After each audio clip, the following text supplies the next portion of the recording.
What's up everybody, it's Josie, and today we are moseying on over to San Juan Capistrano to discover Orange County's first convicted felon. So let's get going. But in order to appreciate that story, we need to paint a picture of what San Juan Capistrano was like. So let's set the stage of where our story takes place. San Juan Capistrano is located about 54 miles south of LA and is still rich in culture and history to this day. The prehistory dates back thousands of years, and the natives here were largely peaceful hunter-gatherers. Then the Spanish missionaries came into the area, and on November 1st, 1776, Mission San Juan Capistrano became the 7th mission in the Californian chain. The mission was considered a success with 1,649 recorded baptisms by 1796, and with an increasing population, they built many more adobe homes for native and intermarried families. And so, our story finally begins. And Jose del Carmen Avila was born in the San Juan Valley, and he was the illegitimate son of a native woman as well as a man from the Avila clan. Now the Avilas was the Spaniard family that came and helped colonize the area, so being a bastard son, he had a hard time claiming his father's status. In 1821, Mexican independence brought about a new era to the San Juan Valley. A secularization act passed in 1833 to divest the mission lands. However, instead of going to natives like it was planned to, more often than not, land grants were given to political appointees, and hostility begins to rise amongst the citizens of the valley. And during this time, Jose was actually able to petition for a land grant, and he received 14 acres north of this mission here. So now he was a respectable land-owning Californian.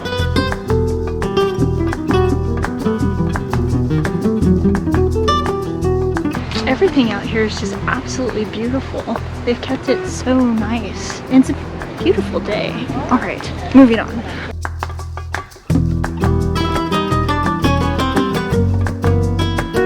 Oh my god, wow.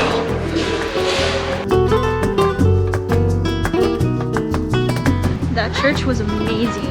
I got like European church vibes. Granted, they're Spanish, so it makes sense. Jose ended up having about 11 children, and one of them was Modesta Avila, and she was born not that far from the ruins of the Great Stone Church here, which suffered an earthquake back in 1812. And now Modesta, she actually had a pretty good education. She learned to work pretty hard at a young age, and actually learned to read and write English pretty well.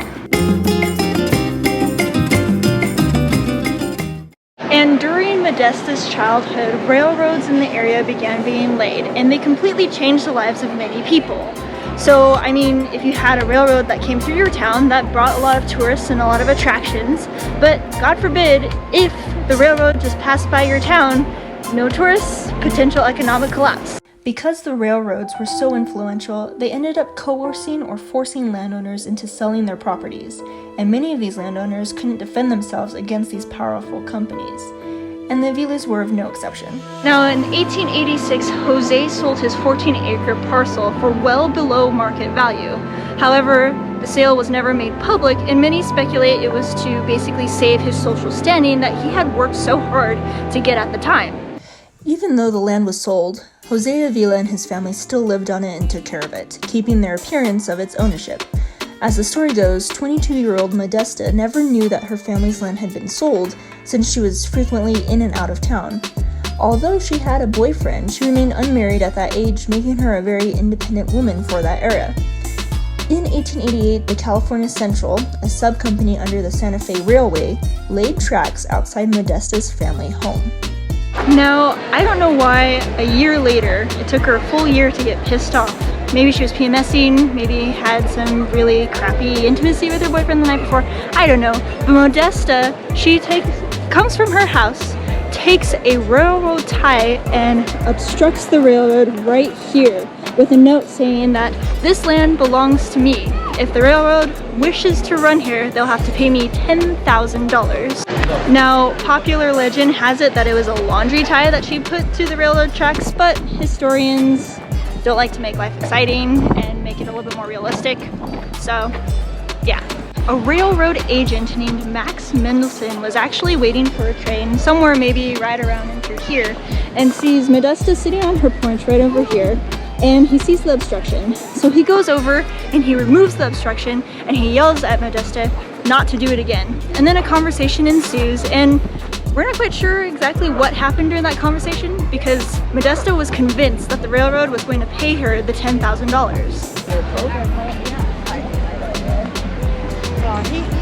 Okay.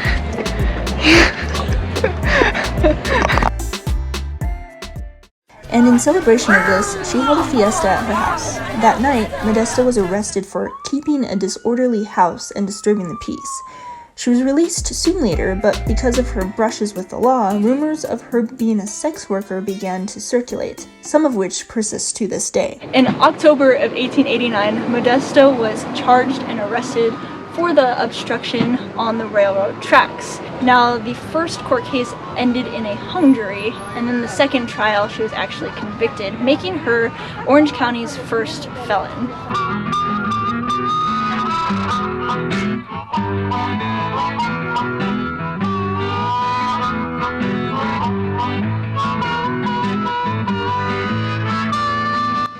My mom, she literally locked me in here. Can you let me out? Please? I think this is gonna cost you. What? Massage. A massage? You're free. I'm free. Now, to give you guys somewhat of an idea of how the court was like back in the time, Modesta's lawyer was trying to appeal the ruling that the jury had given by telling the judge that basically Modesta was really mouthy and she was actually drunk during the time of her confession. And he later wrote in a letter that she was just a poor girl that didn't have the sense to get married. So that was a very interesting way of appealing for her by simultaneously throwing her under the bus. The judge's house, though, is a really great little tea shop. Lemon bars are the bomb. The more you know. It was Judge Egan, so E-G-A-N. I thought it was a vegan cafe and the V fell off, but it was Judge Egan's house.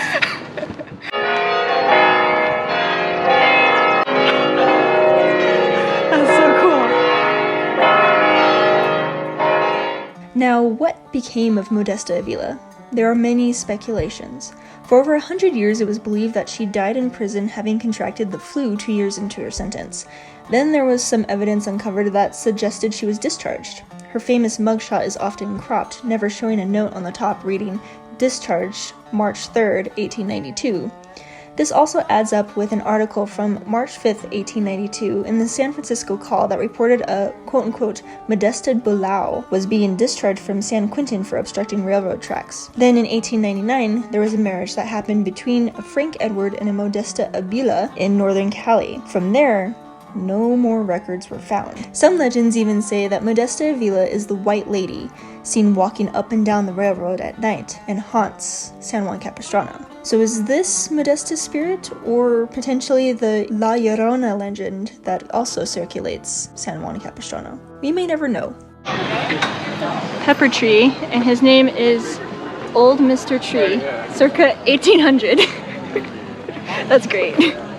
And so we got back home, and I really hope that you guys enjoyed this story.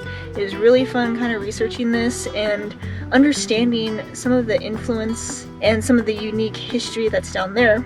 Did Modesta live out the rest of her life, or did she die in the prison cell? We may never know.